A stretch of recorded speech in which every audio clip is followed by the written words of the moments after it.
दिल्ली विश्वविद्यालय में प्रोफेसर के पद पर कार्यरत हैं। आप केंद्रीय सलाहकार बोर्ड संस्कृति मंत्रालय भारत सरकार में सदस्य हैं।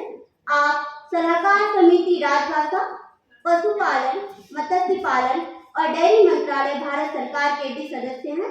आप भक्ति कविता, भोजपुरी भाषा, रंगमंच, डॉक्यूमेंट्री, लघु फिल्म निर्माण, संस्कृति अध्ययन के विशेषज्ञ हैं। आपके विभिन्न अध्ययन क्षेत्रों को लेकर आपकी लगभग 40 पुस्तकें भी प्रकाशित हो चुकी हैं। आपने महाकवि शंकरदेव और बरपेटा सत्य विषय पर दिल्ली विश्वविद्यालय द्वारा प्रदत्त शोध परियोजना को भी पूरा किया है। आप लगभग 150 राष्ट्रीय एवं अंतर्राष्ट्रीय संगोष्ठियों में अपना वक्तव्य भी रख चुके हैं। आप कई प्रमुख प्रशासनिक दायित्व का भी निर्वहन कर चुके हैं। आप कई संस्थाओं के विशेषज्ञ के साथ साथ कई विश्वविद्यालय के बोर्ड ऑफ स्टडीज के सदस्य भी हैं। आपको आपके सक्रिय कार्यों हेतु कई सम्मानों से सम्मानित किया जा चुका है। आमंत्रित है विशेष वक्तव्य के लिए आदरणीय प्रोफेसर चंद्र कुमार।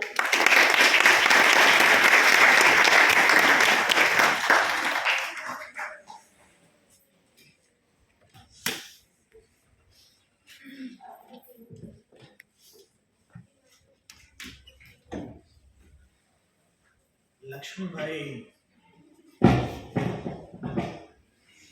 महाविद्यालय, दिल्ली विश्वविद्यालय, दिल्ली की उपाचार्य,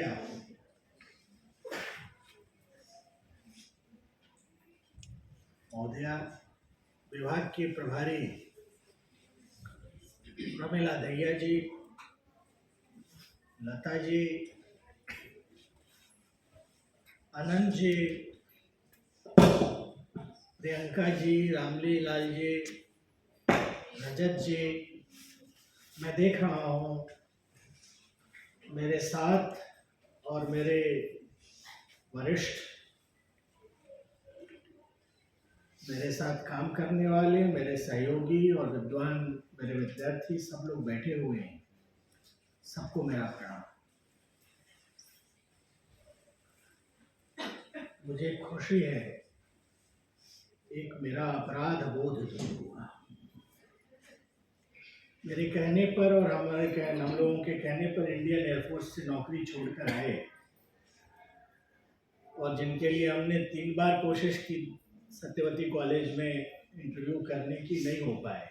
यहाँ बैठे हुए परमानेंट देखकर मुझे खुशी हुई।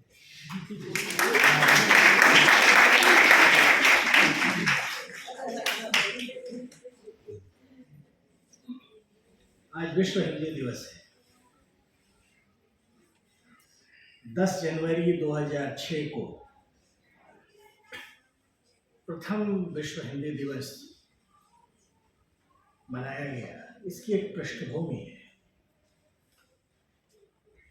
10 जनवरी 1975 को नागपुर में प्रथम विश्व हिंदी सम्मेलन हुआ। यह कहने के पीछे मेरा एक उद्देश्य है और वो उद्देश्य यह है कि तत्कालीन प्रधानमंत्रियों की एक दृष्टि रही होगी हिंदी को लेकर। हिंदी विश्व भाषा बने, हिंदी की एक वैश्विक भूमिका हो, हिंदी के साथ सबलीकरण और सशक्तिकरण के आयाम जुड़े।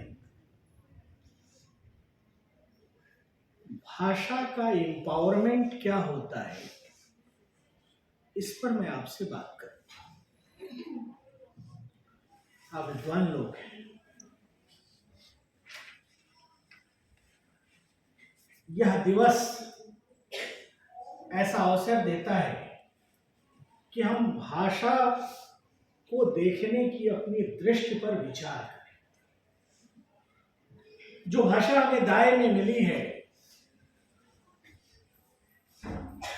वह देखते ही देखते यूरोप, जैसे कि प्रियंका जी ने बताया, ऑस्ट्रेलिया, कैरेबियाई देशों, अफ्रीका,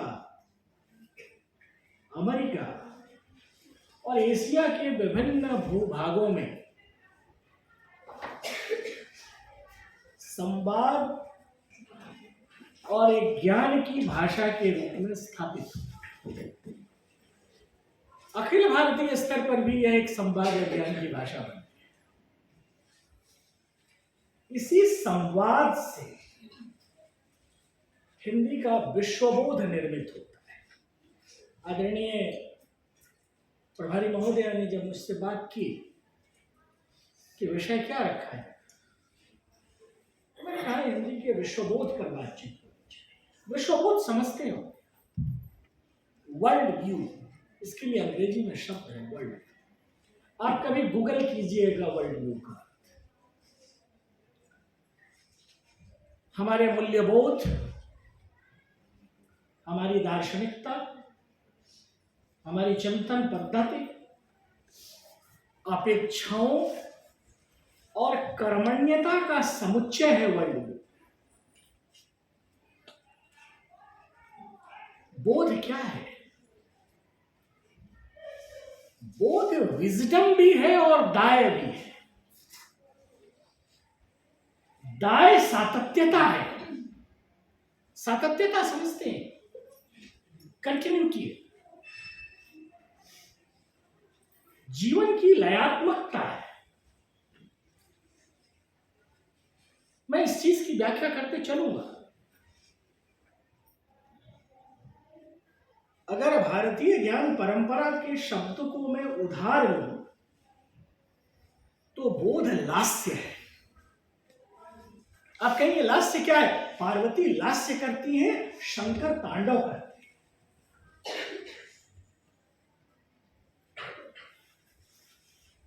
आप में से बहुत संगीत के विद्वान लोग बैठे होंगे। भरतनाट्यम हो या केरल का मोहिनी अट्टम हो, मणिपुरी का लावण्य हो, इस सब पर लास्य का ही प्रभाव है। लास्य कोमल है, लास्य यौवक है, ललित है, सतत है, विरासत है। आप समझ रहे हैं मैं क्या कहना चाह रहा हूं? हिंदी के विश्वबोध को भारतीय बोध के लास्य के रूप में पढ़ा जाना चाहिए, उसकी सातत्यता में पढ़ा जाना चाहिए। मैं ऐसा इसलिए आपसे कह रहा हूं कि सातत्यता और उत्सव बोध भारत के जीवन राग को बनाते हैं। मैं बार बार विद्यार्थियों से पूछता हूं, जब हमारे यहाँ विद्यार्थी आते हैं विदेश से पढ़ने, what do mean by India, Bharat क्या है? तो वो दो तीन चीजों से भारत की व्याख्या करते हैं। कल भारत रंग बिरंगा है। दूसरा, भारत उत्सव है, फेस्टिविटी है। भारत परिवार है। परिवार की संस्था भारत से बेहतर शायद कहीं नहीं। दुनिया के और समाजों में परिवार संकट में, हम अभी भी परिवार बचाकर चलने वाले समाज हैं। इस जीवन राग की व्याख्या आइडिया ऑफ इंडिया की व्याख्या है। देश कैसा हो, देश किसके लिए हो, देश की अभिव्यक्ति की बिंदु क्या हो, यह समझना हिंदी के विश्वबोध को समझना है, हिंदी के चरित्र को समझना है। प्रश्न यह है कि समझ का पाठ क्या हो, टेक्स्ट क्या हो। पाठ से अवधारणा तय होती है। जिसको आप कंसेप्ट कहते हैं ना, वो टेक्स्ट से बनता है। मैं कई बार कहता हूं कि टेक्स्ट से कॉन्टेक्स्ट बनता है। इसलिए जब हिंदी के विश्वबोध की व्याख्या करें तो एक सभ्यता बोध के रूप में करें। इस सभ्यता बोध को जिन तत्वों ने निर्मित किया है, अगर उनको आप समझ लेंगे तो हिंदी के वर्ल्ड व्यू को समझ लेंगे। वो बोध क्या है? संस्कृत है, संत है, मठ और सत्र हैं, मंदिर और नामघर हैं, पुरोहित और सत्राधिकार हैं, परिव्राजक हैं, यायावर हैं। हिंदी को इन्होंने बनाया है, इसीलिए हिंदी अपने चरित्र में एसिमिलेटिव है, सबको साथ लेकर चलती। विलियम कैरे को आप जानते हो, विलियम कैरे का नाम आपने सुना होगा। विलियम कैरे एक ईसाई धर्म प्रचारक थे। 19वीं शताब्दी के शुरुआती दशकों में भारत आए थे। सन 1815 में उनका एक कथन है, मैं इस भाषा में हिंदुस्तान को समझा सकता हूं। इस भाषा में यानी किस भाषा? कैरे ने, अगर आप कभी पूर्वोत्तर भारत की तरफ गए हो तो जहां से असम शुरू होता है उसका नाम है श्रीरामपुर, और जहां असम खत्म होता है उसका नाम है नारायणपुर। तो श्रीरामपुर गेट पर डेनिस कॉलोनी बसा है, और श्रीरामपुर मिशन और श्रीरामपुर कॉलेज, दो संस्थाएं श्रीरामपुर में बसाई। और श्रीरामपुर मिशन और श्रीरामपुर कॉलेज के माध्यम से उन्होंने ईसाई धर्म का प्रचार शुरू किया। उन्होंने बाइबल का बांग्ला में, संस्कृत में और कई भारतीय भाषाओं में अनुवाद। भारत में बैप्टिस्ट मिशनरी सोसाइटी की स्थापना की। बंगाल के श्रीरामपुर में अपना डेरा जमाने वाले विलियम कैरे ने बांग्ला सीखी, पर जिस उद्देश्य के लिए वो इस देश में आए थे, यानी धर्मांतरण, उसकी पूर्ति में वे तब तक असमर्थ रहे जब तक उन्होंने हिंदी नहीं अपनाई। मैं जब आपसे ऐसा कह रहा हूं तो मैं हिंदी की ताकत की तरफ आपका ध्यान दें। देखिए साहब, आप अपने विरोधी से घृणा करें, आपको छूट है, पर उसके ताकत के कारणों को भी तो समझें। जो लोग भारत में धर्मांतरण के इतिहास से परिचित हैं उन्हें यह ज्ञात होगा कि विलियम कैरे का कितना बड़ा योगदान ईसाई मिशनरियों के संदर्भ में। मेरा संकेत उस ओर है कि चाहे British governor general Lord Wellesley हो, जिन्होंने 10 जुलाई 1800 को कलकत्ता में फोर्ट विलियम कॉलेज बनाया, या इसके प्राचार्य जॉन गिल क्राइस्ट हों, या श्रीरामपुर कॉलेज के संस्थापक विलियम कैरे हों, सभी हिंदी की ताकत से परिचित थे। इसीलिए उन्होंने फिरंगी होते हुए भी हिंदी को प्रश्रय दिया। यह प्रश्रय भले ही साम्राज्यवादी हितों की पूर्ति के लिए दिया गया, पर इस देश की जनता का भाषा प्रेम है जो हिंदी को ताकतवर बनाता है। मैं खरी खरी एक बात कहूं आपसे, हिंदी को राष्ट्रभाषा या राजभाषा या विश्व भाषा जिसकी तरफ मैं इशारा कर रही थी, किसी जी ने नहीं बनाया है। इसका कारण वो कोटि कोटि हिंदी जन हैं जो हिंदी को आसेतु हिमालय, सुख दुख की, प्रेम घृणा की, जय पराजय की, सपनों की और समृद्धि की भाषा के रूप में स्वीकार। इस स्वीकार से हिंदी का एक सामाजिक और सर्वग्राही चरित्र विकसित होता है। सामाजिक समझते हैं, सबको साथ लेकर चलते। हिंदी का चरित्र ही सबको साथ लेकर चलने वाला है। 20वीं शताब्दी के पूर्वार्ध को याद कीजिए आप, अंग्रेजी भद्रलोक बना रही थी। भद्रलोक छाजा बजा के सही बांग्लादेश, एक बहुत सज्जन है, भारतीय मध्यवर्ग सत्ता में अपने होने को अंग्रेजी के माध्यम से सिद्ध कर रहा था। देश की आजादी की चेतना को अभिव्यक्त करने की भाषा के रूप में हिंदी आई। और मैं आपको, आप जानते हैं, हिंदी की वकालत जिन लोगों ने की उनमें से अधिकांश लोग गैर हिंदी भाषी थे। महात्मा गांधी मोहनदास करमचंद गांधी, सुभाष चंद्र बोस, चक्रवर्ती राजगोपालाचारी, किसी की मातृभाषा हिंदी नहीं थी, पर सभी ने हिंदी को महत्वपूर्ण माना। देखते ही देखते हिंदी इस देश की इच्छा और भावना को अभिव्यक्त करने वाली भाषा के रूप में आई। एक प्रश्न हिंदी और उर्दू का भी रहा है। जब भी हिंदी की बात होती है, हिंदी की लोकप्रियता की बात होती है, उर्दू की बात आती है। मैं दो तर्क देकर आपसे आगे बढ़ूंगा।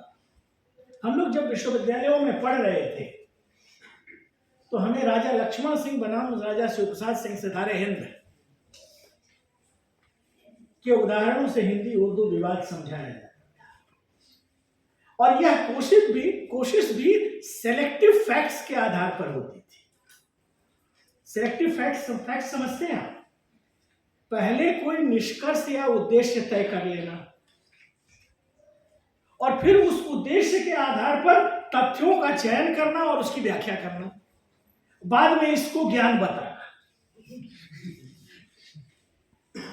भारत स्वातंत्र्योत्तर भारत के विश्वविद्यालयों में ज्ञान के ये खेल खूब हुए। मित्रों, एक तथ्य समझ लिया जाए कि केवल लिपि भेद होने से, केवल स्क्रिप्ट के अंतर से कोई भाषा दूसरी भाषा नहीं हो जाती। जिस भाषा में क्रियापद नहीं होते हैं उसे कोई दूसरी भाषा माना नहीं जा सकता है। इस आधार पर हिंदी उर्दू से अलग कोई भाषा नहीं है, या इसको यूं कहें, उर्दू हिंदी से अलग कोई भाषा है। अगर मैं थोड़ी सी छूट ले लूं तो उर्दू को हिंदी की अंदाजे बयां कह सकते हैं। कहने को तो है दुनिया में सुखनवर बहुत अच्छे, पर कहते हैं कि गालिब का है अंदाजे बयां। यह अंदाजे बयां है।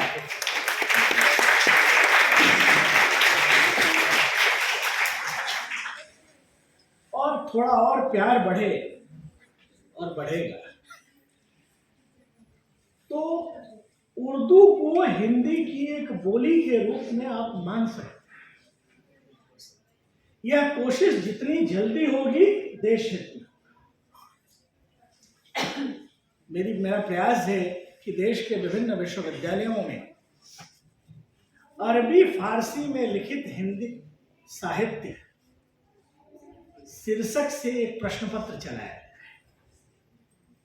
अरबी फारसी लिपि में लिखित हिंदी साहित्य, और मेरा सौभाग्य है कि देश के वरिष्ठ जनों का आशीर्वाद है इस विषय पर। उर्दू का एक कवि है वली दखनी, आप जानते हैं, वली मोहम्मद वली। उसे उर्दू कविता का पिता भी कहा जाता है, जानते होंगे। उनकी कविताओं को पढ़ लीजिए। उनकी गजलों में और उनकी कविताओं में भारतीय विषय, भारतीय मुहावरे और लोकोक्तियों का प्रयोग है। ये वली दखनी महोदय उर्दू की परंपरा को हिंदी के प्रामाणिक पाठ के रूप में पढ़ने के हिमायती हैं और टेक्स्ट। मीर को आप जानते होंगे, मीर तकी मीर, पूरा नाम था खुदाए सुखन मोहम्मद तकी। 1723 में आगरा में पैदा हुए। अहमद शाह अब्दाली और नादिर शाह के आक्रमणों से कटी फटी दिल्ली का अगर कोई प्रामाणिक पाठ है तो मीर तकी मीर है। उन्होंने दिल्ली का वर्णन किया है, जब जो दिल्ली को नादिर शाह ने जैसे लूटा। मीर को पढ़िएगा। हमको शायद न कहो मीर की साहिब, हमने दर्दो कम कितने जमा किए तो दीवान किया। मैं मीर का उल्लेख उस विरासत को समझने के लिए कर रहा हूं जो फारसी में अधिकाधिक हिंदुस्तानी शब्दों के प्रयोग की हिमायत की। आपने वो गजल सुनी होगी, देख तू दिल की जान से उठता है, यह धुआं सा कहां से उठता है, यूं उठे आह उस गली से हम जैसे कोई जहां से उठता है। मीर की मृत्यु 1810 में हो गई। यह पंक्ति 18वीं शताब्दी की है जो मैं आपको पढ़कर सुनाया हूं। इसकी भाषा और शब्दावली देखिए, यह हिंदी असल है। आपको कहां यह अरबी दिख रही है? मेरा निवेदन आपसे है कि यह भारतीय स्वतंत्रता आंदोलन की विरासत से निकला हुआ वह भावबोध है जो हमें बताता है कि हिंदी और उर्दू का विवाद तार्किक और तथ्यात्मक नहीं है। यह भारतीय समाज को कमजोर देखने की इच्छा से प्रेरित एक साम्राज्यवादी बौद्धिक षड्यंत्र है। मैं बार बार कहता हूं कि हिंदी उर्दू विवाद की अवधारणा एक कंस्ट्रक्ट है, एक निर्मित है। एक और बात कहूंगा, जब हिंदी के विश्वबोध पर बातचीत चल रही है, भाषा को पांथिक विरासत का पर्याय मानना हमारी सांस्कृतिक विरासत के साथ अन्याय है। पांथिक समझते हैं, सेमेटिक। एक सज्जन है, मैं और बड़ी कल उनकी पुस्तक पढ़ रहे थे, अकबर एस अहमद की पुस्तक है, जिन्ना पाकिस्तान एंड इस्लामिक आइडेंटिटी।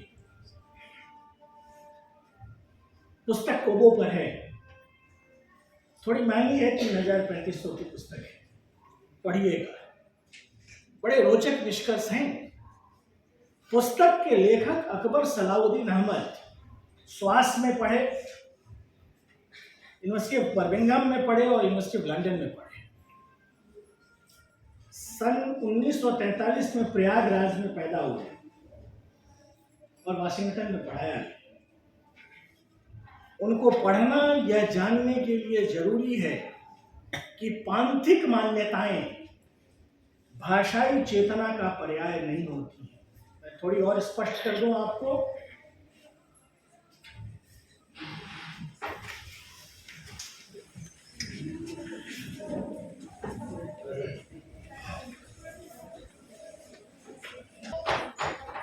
यह है कि आचार्य महोदय अपनी व्यस्ततम समय में यूनिवर्सिटी से आई हैं, हमें हमारा सम्मान है, अच्छा लगा। अकबर सलाउद्दीन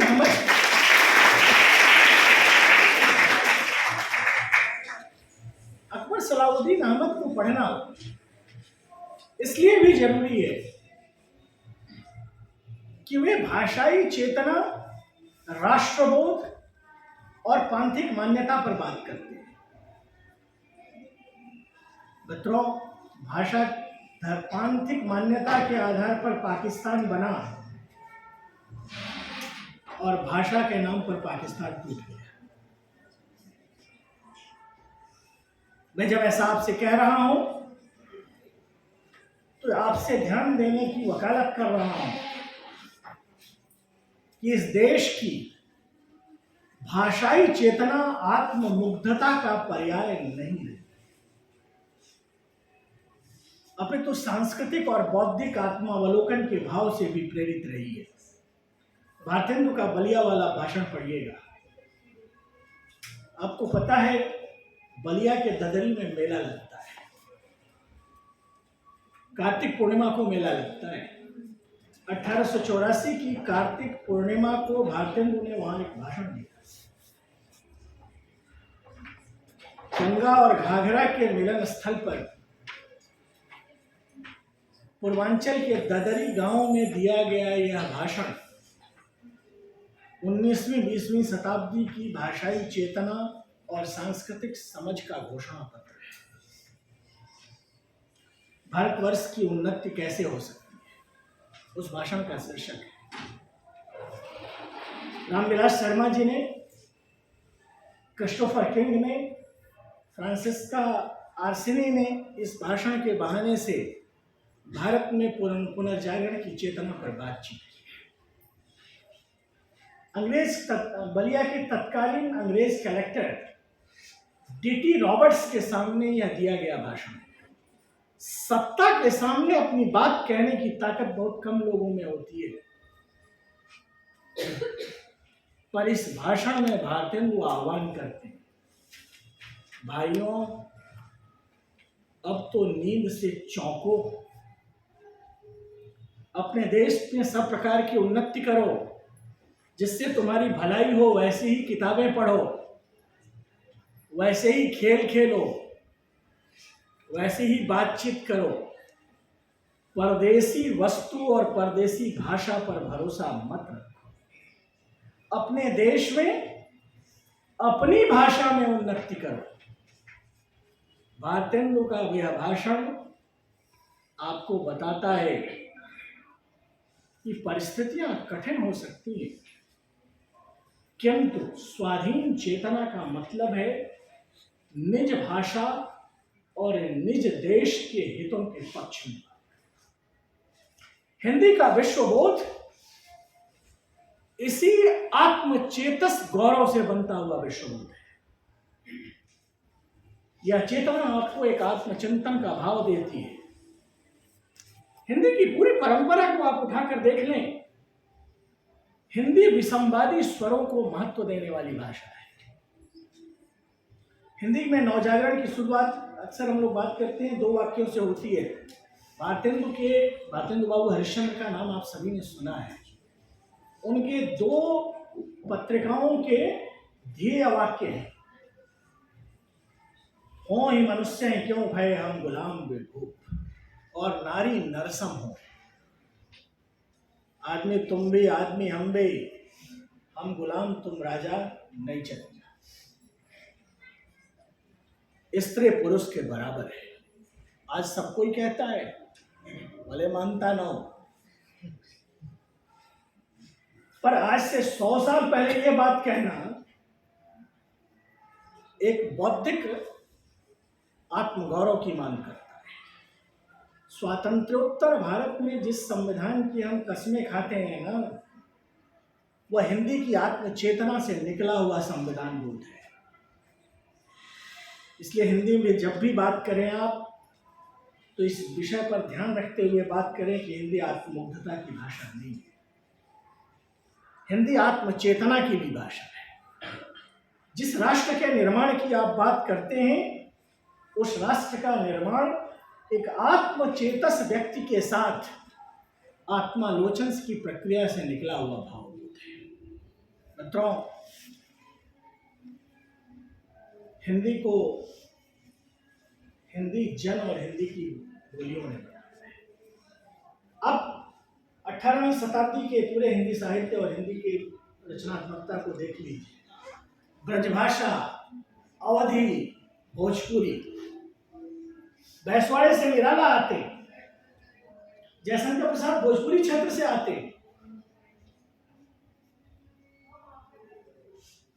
पूरी की पूरी ब्रजभाषा कविता खड़ी बोली क्षेत्र के से आती है। हिंदी का चरित्र एसिमिलेटिव है।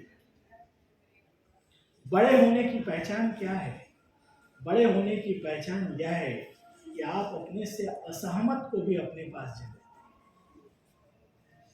हिंदी की पूरी चेतना और हिंदी का स्वभाव यह है कि उसने क्षेत्रीय भाषाओं और बोलियों से शब्दावली को ग्रहण किया है और भावबोध को भी ग्रहण किया है। इसीलिए वह टिकाऊ नहीं है। जब तिलक हिंदी का समर्थन करते हैं, जब कन्हैयालाल माणिकलाल मुंशी हिंदी का समर्थन करते हैं, जब चक्रवर्ती राजगोपालाचार्य हिंदी का समर्थन करते हैं, तो इसी भावबोध के साथ समर्थन करते हैं। मैं आपको एक बात बताऊं, चक्रवर्ती राजगोपालाचार्य ने रातों रात तमिलनाडु में हिंदी लागू कर दिया। अगले दिन उनकी सरकार चली।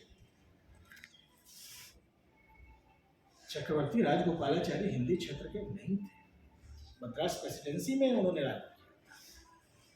अगर आप हिंदी को एक पांथिक, गलदस्यु और एक पक्षीय भाव को अभिव्यक्त करने वाली भाषा के रूप में व्याख्यायित करेंगे, तो उस सांस्कृतिक सातत्यता के साथ न्याय नहीं कर पाएंगे जो स्वतंत्रता आंदोलन की विरासत है। मैं एक बात कहूं आपसे, यह सिर्फ इश्क करने की भाषा नहीं है, यह सिर्फ नैन नचाए कहे मुस्काए लला फिराइलो खेलन होरी की भाषा नहीं है। शासन की भाषा है, लोकतंत्र की भाषा है, सबल राष्ट्र की भाषा है। एक बात और कहना चाहूंगा, हिंदी को अगर समझना है तो दो पाठों को आप जरूर समझिए, एक रामचरितमानस और दूसरा महाभारत। महाभारत में एक भाई दूसरे भाई को कहता है सुच्चाग्रह नहीं वदास्यामि बिना युद्धे नहीं स्वभाव, 1 इंच नहीं दूंगा बिना युद्ध के। और दूसरे में भाई कहता है कि 14 वर्ष तापस वेश विशेष उदासी, 14 वर्ष राम वनवासी, 14 वर्ष तक खड़ाऊ रहकर वह पूजा करता। हिंदी दो सिरों पर और दो अतिवादों पर खड़ी हुई भाषा है, इसीलिए इसमें पंडित दीनदयाल उपाध्याय भी हैं और राम मनोहर लोहिया। हिंदी को अगर समझना है तो इन दो अतिवादों के बीच से समझने की कोशिश कीजिए। सिर्फ इससे कि हिंदी देश के इतने विश्वविद्यालयों में पढ़ाई जाती है, इतने देशों में बोली जाती है, इतने लोग पीएचडी कर रहे हैं, यह हिंदी के निष्कर्ष हैं। इससे हिंदी का कुछ भला नहीं होता है। दुनिया के 132 देशों में बोली जाती है, पर उसका कारण इस देश की ताकत है। मित्रों, हिंदी जब आगे बढ़ी है तो इस देश के गिरमिटिया मजदूरों ने बढ़ाई है। कंप्यूटर पे नया कंप्यूटर गिरमिटिया पैदा हुआ है, उसने हिंदी बढ़ाई है। और एक चीज और जिसकी उपेक्षा की जाती है, दुनिया के किसी भी देश में चले जाइए, जर्मनी में चले जाइए, वहाँ टर्किश लोग रहते हैं। आप पूछेंगे, आप कहेंगे कि आप भारत से आते हैं, तो कहेगा कि अमिताभ बच्चन, शाहरुख खान। यहीं छोड़िए, यहीं आप गुवाहाटी के बाद चले जाइए, आपको लगेगा कि हिंदी को किसी आचार्य जी ने नहीं पहुंचाया है। वहाँ लता मंगेशकर और मुकेश ने पहुंचाया है। इसलिए जब हिंदी के विश्वबोध पर बात करें तो किसी प्रचार सभा और प्रचारणी सभा से ज़्यादा थोड़ा मुकेश और लता मंगेशकर पर भी बातचीत कर लिया करें। विलियम कैरे जब हिंदी की बात कर रहे थे, उन्हें धर्मांतरण करना था, पर जब गूगल, पेप्सी, कोक हिंदी की बात कर रहे हैं तो हिंदी के पूंजी सामर्थ्य की बात कर रहे हैं। यह हिंदी का नया बाजार है। इस बाजार में अगर आपको जगह बनानी है तो इसके शर्तों पर बनानी है। हिंदी की नई दुनिया पूंजी की दुनिया है। यह एक तार्किक दुनिया है। मेरे एक शोधार्थी ने परसों एक बात कही मुझसे, और इस बात के साथ मैं इस वक्तव्य को विराम दूंगा कि सर, नई दुनिया में हिंदी को अगर अपनी जगह बनानी है तो उसे आत्ममुग्धता और आत्मग्लानि दोनों से इतर एक तार्किक और व्यावहारिक दृष्टिकोण रखना। हिंदी का विश्वबोध पूंजी और तकनीक से संबलित विश्वबोध होगा। सिर्फ गलदस्यु भावुकता का विश्वबोध बहुत टिकाऊ नहीं होता। और ऐसे भी जब आपको कोई कहता हो ना कि पूरी जिंदगी हम आपके साथ रहेंगे, तो समझिएगा कि पूरी जिंदगी का मतलब 3 वर्ष।